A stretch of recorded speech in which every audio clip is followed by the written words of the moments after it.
જય શ્રી કૃષ્ણ. સ્વાગત છે તમારું આરબી ઠાકોર કુકિંગ ચેનલમાં. તો આજે આપણે બનાવીશું પોઈના મુઠિયા. એના માટે મેં અહીંયા પોઈને સરસ આ રીતે કટ કરી લીધી છે, તમે જોઈ શકો છો. અને આ આખી પોઈના પત્તા મેં તમને બતાવવા માટે રાખ્યા છે, તમે જોઈ શકો છો. તમારે આને શું કહે છે મને જરૂરથી કોમેન્ટ કરીને કહેજો. અમારે તો આને પોઈ કહે છે.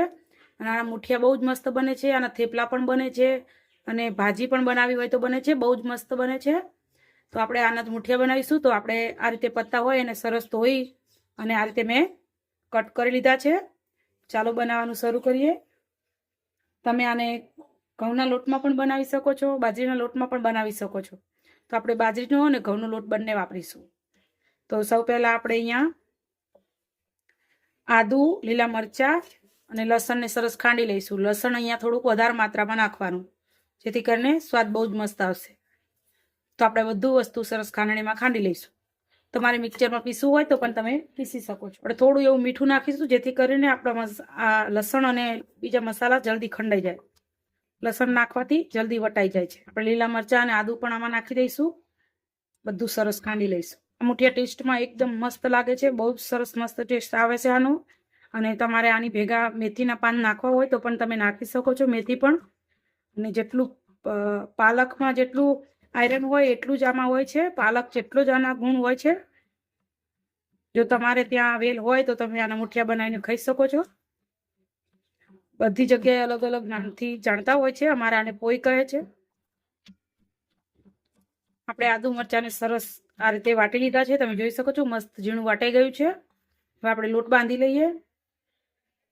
તો લોટ બાંધવા સૌ પહેલા આપણે અહીંયા 1 વાટકી જેટલો મેં ભાખરીનો લોટ લીધો છે, ઘઉંનો ઝીણો ભાખરીનો લોટ આવે એ. હવે આપણે આમાં બાજરીનો લોટ નાખીશું. જો તમારે ખાલી બાજરીના લોટમાં બનાવવા હોય તો પણ તમે બનાવી શકો છો, અને ખાલી ઘઉંના લોટમાં બનાવવા હોય તો પણ તમે બનાવી શકો છો. હવે આપણે આમાં મસાલા કરીશું. સૌ પહેલા મીઠું નાખીશું. મીઠું ધ્યાનથી નાખવાનું, કેમ કે આપણે આદુ મરચાં વાટ્યા એમાં પણ આપણે મીઠું નાખ્યું છે. 1 નાની ચમચી જેટલો અજમો આપણે હાથથી મસળીને નાખીશું.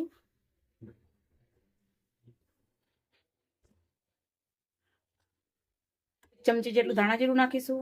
1 ચમચી જેટલું લાલ મરચું, અડધી ચમચી હળદર, અડધી ચમચી હિંગ, 1 ચમચી જેટલું આખું જીરું નાખીશું.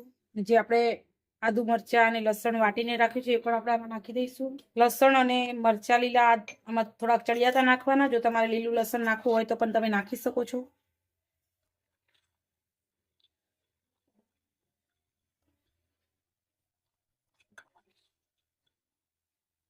હવે આપણે આમાં 1 પાવડું જેટલું તેલ નાખીશું, જેથી કરીને આપણા મુઠિયા એકદમ સોફ્ટ બને.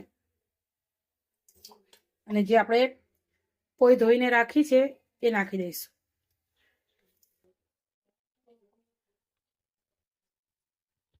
અને પહેલા આપણે બધું સરસ મિક્સ કરી લેવાનું છે, પછી જ આપણે પાણી નાખીશું, કેમ કે પોઈમાં બહુ જ માત્રામાં પાણી હોય છે. જેથી કરીને આપણે લોટ ઢીલો ના થઈ જાય, એટલા માટે. જો આપણે ડાયરેક્ટ પાણી નાખીને લોટ બાંધીશું તો આપણો લોટ ઢીલો થઈ જશે. આ રીતે મિક્સ કરતું જવાનું. પછી આપણને જરૂર પડે તો આપણે થોડું થોડું પાણી નાખીશું, અને કઠણ આપણે લોટ બાંધીશું. ઢીલો ના થઈ જાય એનું ધ્યાન રાખવાનું. આ રીતે હાથથી આમ મસળતા જઈને આપણે લોટાનું બાંધવાનું છે, જેથી કરીને આપણને કેટલું પાણી જોઈશે એ ખબર પડે. જો આપણે ડાયરેક્ટ પાણી નાખી દઈશું તો પોઈમાંથી પણ પાણી છૂટશે, અને આપણે પણ પાણી નાખ્યું હોય એટલે ઢીલો થઈ જાય લોટ. હવે આપણે અહીંયા મેં લીલા ધાણા કટ કરીને રાખ્યા છે, એ પણ આપણે આમાં નાખી દઈશું.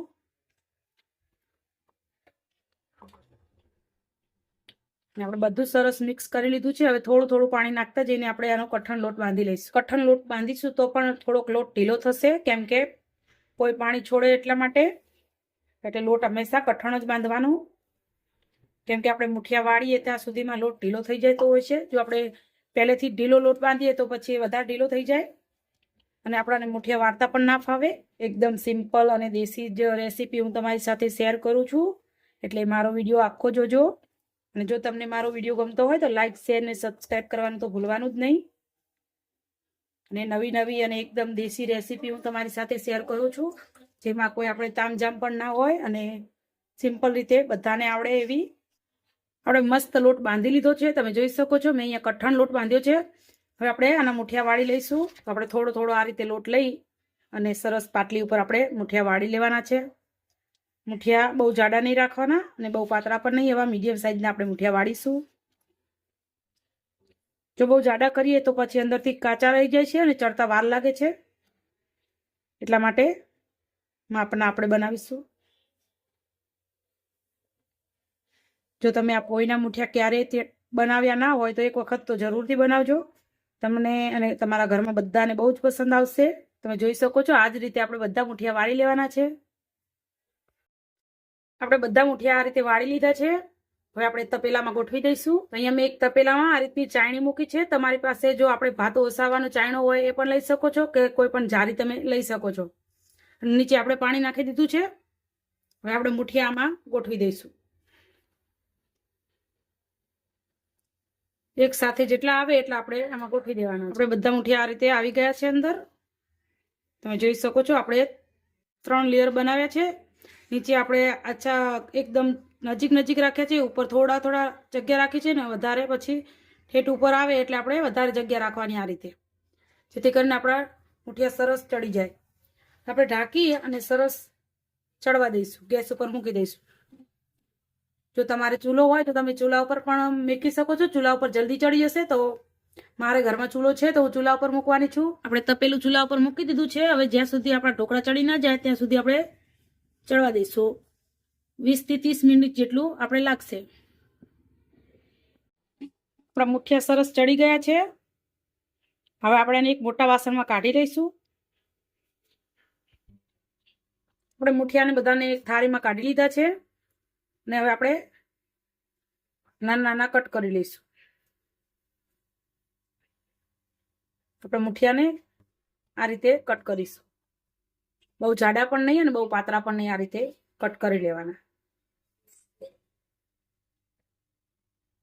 થોડાક ઠંડા થાય એટલે સરસ આસાનીથી કટ થઈ જશે. આ જ રીતે આપણે બધા મુઠિયાને કટ કરી લઈશું. આપણે મુઠિયાને સરસ આ રીતે બધા કટ કરી લીધા છે. હવે ચાલો આપણે એને વઘારી લઈએ. વઘારવા માટે આપણે તપેલામાં 4 મોટા પાવરા તેલ લઈ લીધું છે. આપણે એમાં રાઈ નાખીશું. 1.5 ચમચી જેટલી રાઈ નાખવાની છે. રાઈ ફૂટી જાય એટલે આપણે એમાં હિંગ નાખીશું. અને અહીંયા મેં લસણ વાટીને રાખ્યું છે, એક ગાંઠિયો, એ નાખીશું.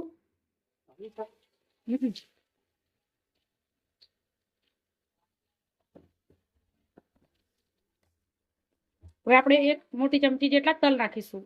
તલ જો આપણે લસણના પહેલા નાખી દઈએ તો તલ બહુ ઉડે છે, એટલા માટે આપણે તલ પાછળથી નાખ્યા છે. હવે આપણે આમાં 1/2 ચમચી જેટલી હળદર નાખીશું અને થોડુંક એવું મરચું નાખીશું. જો તમારે તીખું ના ભાવતું હોય તો મરચું નહીં નાખવાનું. અને જે આપણે મુઠિયા કટ કરીને રાખ્યા છે એ નાખી દઈશું.